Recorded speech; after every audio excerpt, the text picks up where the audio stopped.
how do we really, truly balance our physical well-being, day-to-day health with our deeper spiritual growth? Yeah. And maybe even trickier, how do we approach caring for loved ones, maybe even our pets, when they're facing tough times, especially, say, getting older?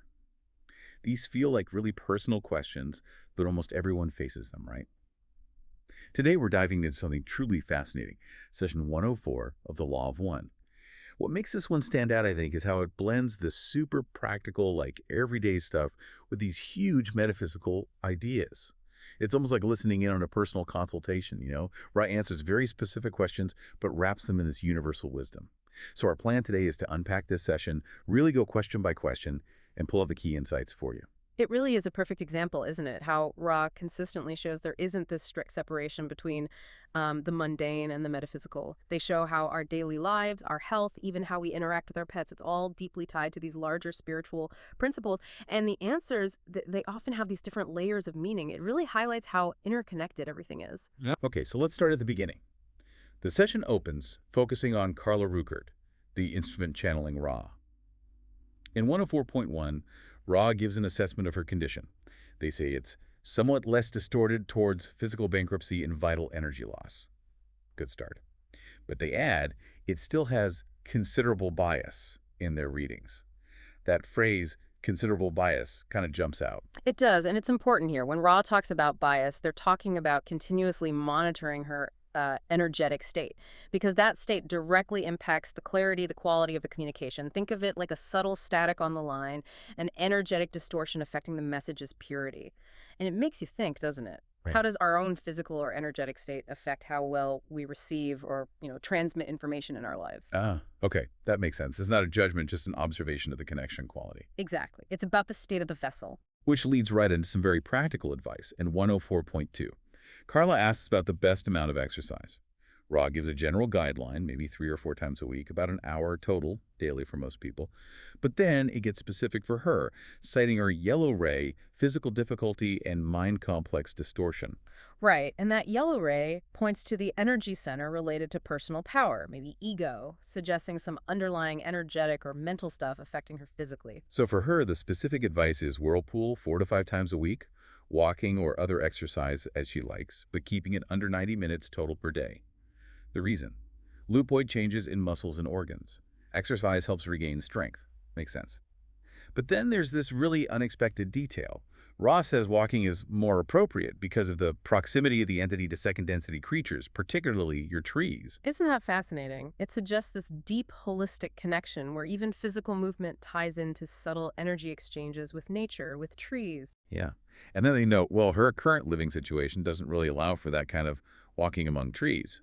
So other exercises, like dance, can fulfill the mental and emotional needs instead. And then there's that almost paradoxical bit of advice. Oh yeah, the overwearing of the body may, if correctly motivated, produce a lack of deficit, and then you should do less exercise. It sounds backward. It does, but it shows Rai's incredibly nuanced, holistic view, I think. It's not just a physical prescription. They see the physical limits, connect them to mental and emotional needs, and even suggest that sometimes it may be to balance an extreme distortion, you might need to lean into it. But, and this is key with the correct motivation, it's not just about physical health management. It's sophisticated energy work. The why being as important as the what. Precisely. It's about how our actions resonate through our whole being. Okay, building on that, we move to 104.3, discussing the unwise use of will and martyrdom. Carla had figured out that using her will without joy and faith components felt like martyrdom. And Ra strongly affirms this. They say it's salubrious, healthy, for the instrument to have knowledge which is less distorted towards martyrdom and which is rich in promise. It really challenges us, doesn't it? How do we make our desires manifest in a joyful, effective way, not just as a struggle? Then Ra drops this powerful line. The entity which is strong to think shall either be strong to act, or that which it has shall be removed. Wow, that's quite a statement. Apply it or lose it, basically. It really emphasizes moving insight from just thinking about it into actual manifested action. Otherwise, that potential just fades. So what's the advice for balancing this? How do you act without falling into that martyrdom trap? Raw suggests analysis and manifestation seated with the contemplation of silence, Okay. strengthened by manifested silence and lack of routine activity. It sounds like a recommendation for like regularized leisure, taking intentional time off. So quiet time isn't just passive, it's actively integrating. Exactly. True integration isn't just mental cramming or endless striving without joy. It needs that quiet contemplation, letting truths bubble up from inside, then taking joyful, faith-filled action. It's about finding that harmony between thought, silence, and action, avoiding the burnout trap. That makes a lot of sense. Okay, one last point on Carla's health in 104.4, Hmm. the stomach and back spasms. Rose says the greatest aid is already being given. Practical tips. Avoid oil-fried foods and maintain cheerful harmony. Standard wellness advice almost. Yes, but then they connect the spasms directly to her indigo ray work. That's the energy center for intuition, spiritual awareness channeling. And they tie it to previous recommendations. They say the infection remains, but the symptoms are far less medicable. Why? Because the entity having chosen the catalyst. That's such a powerful statement. It suggests these physical challenges, even persistent ones, can be deeply linked to our spiritual path, chosen maybe on a higher level as a catalyst for growth. It reminds us that even discomfort can serve a purpose in our evolution. Okay, so from these really deep insights into human well-being, the session then takes this remarkable turn, a big shift. We dive into questions about Gandalf the cat. From 104.5 all the way to 104.24, this is where you really see that practical care meeting this metaphysical view of animal incarnation. It's quite something. Ross starts with an assessment in 104.5. Gandalf nears the end of its incarnation, eyesight's dimming, the aqueous membrane becomes tough. Sounds concerning, but then Ra adds, crucially, it causes the entity no true discomfort. And right there, you see the law of one framework. Animals are entities on their own journey. The physical body, human or animal, is a vehicle. Its decline doesn't automatically mean suffering for the consciousness within it. Then comes this treatment dilemma. In 104.6 and 7, there are eye drops available. Right, a potential fix exists. But Ra explicitly says, we do not recommend it as the condition is more benign than the treatment. Their reasoning.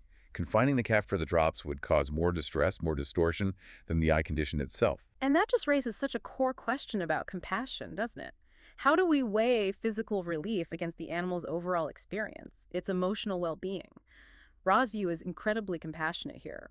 Prioritize the cat's peace, minimize its distress, even if that means not fixing a natural part of aging. It's looking at the whole picture. So the questioner then asks about how much vision Gandalf has left and his lifespan. That's in 104.8 and 9. Ra confirms he can still see and probably won't lose eyesight or life for 3 of your seasons approximately, based on the most possibility probability vortices. That phrase, possibility probability vortices, is so interesting. It suggests the future isn't set in stone, even for a cat's lifespan. There are different potential paths, influenced by choices, energy, interactions. It implies a fluid reality, not a fixed fate. Naturally, the questioner wants to know how they can help Gandalf. This is 104.10 through 12. Yeah. Ra gives a few intriguing points. First, they say some possibility probability vortices do include a longer incarnation for Gandalf. Suggesting maybe it's not entirely fixed. Right. Second, Gandalf might choose to go to graduation, like move on spiritually, or choose to reincarnate with his loved companions again. Wow, graduation for a cat, that implies spiritual progression for animals too. And choosing reincarnation companions, that shows real soul connection and choice. And third, Ross says Betty, who they later clarify as Carla, has the means of making the entity more distorted towards comfort-discomfort. Which speaks to that deep connection between them, right? Oh. And the free will involved on both sides, even the cats, and how our presence and care impacts their comfort. Then the practical concern. What if they move house? This is 104.33. How would Gandalf cope with poor vision? Ross says his vision is less than adequate, but mostly compensated for by sharp hearing and smell. Adaptability. Exactly. And a new environment would be reasonably expected to be satisfactorily acceptable within a short period. Basically, he'd likely adjust okay. It's a lovely testament to how living beings adapt, relying on other senses, especially with love and stability around them. But the eye drop question comes back again. Through 104.14 to 19. Can they do it without confining him? Any other techniques? And Ra's quite consistent. Very consistent. They say the metaphysical reason for the vision loss is tiny. It's just the condign catalyst of old age. Natural process. And while the drops might help a bit, maybe 20–30%, The cat's increasing stiffness makes holding him for all the needed doses, like 40 to 60 times, too uncomfortable. And anesthetics are out too, due to harm done. Hmm. So it keeps coming back to that core principle. Don't intervene if the intervention causes more suffering than the condition, especially when it's a natural part of the life cycle.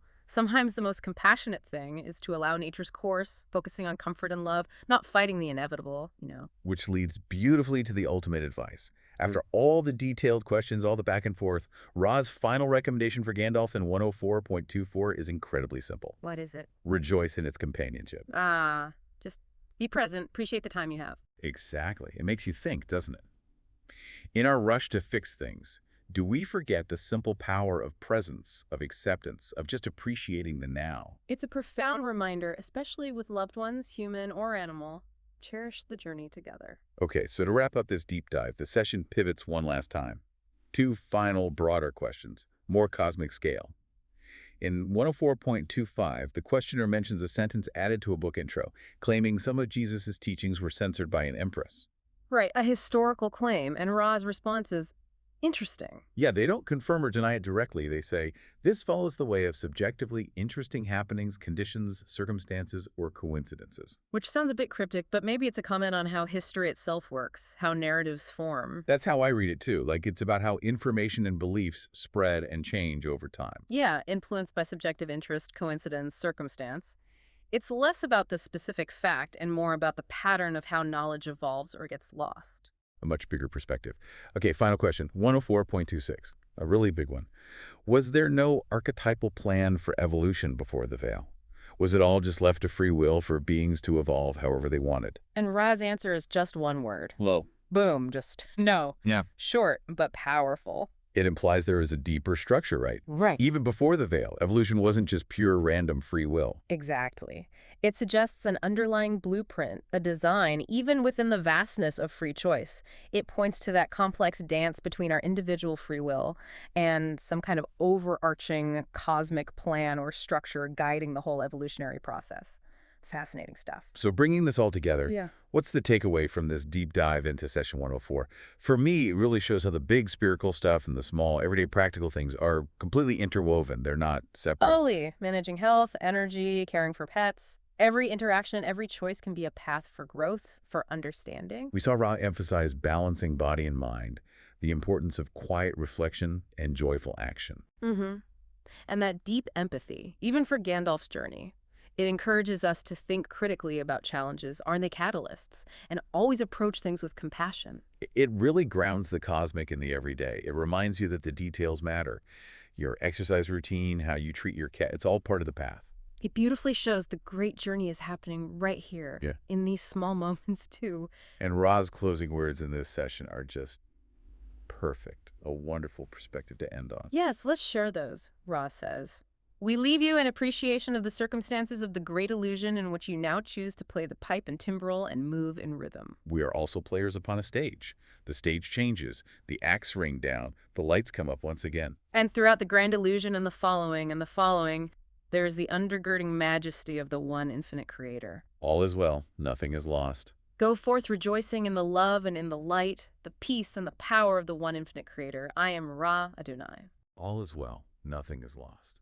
Just sit with that for a moment. What could that mean for your journey right now as you navigate your own stage in this grand illusion? Keep exploring, keep asking questions, keep deepening your own understanding.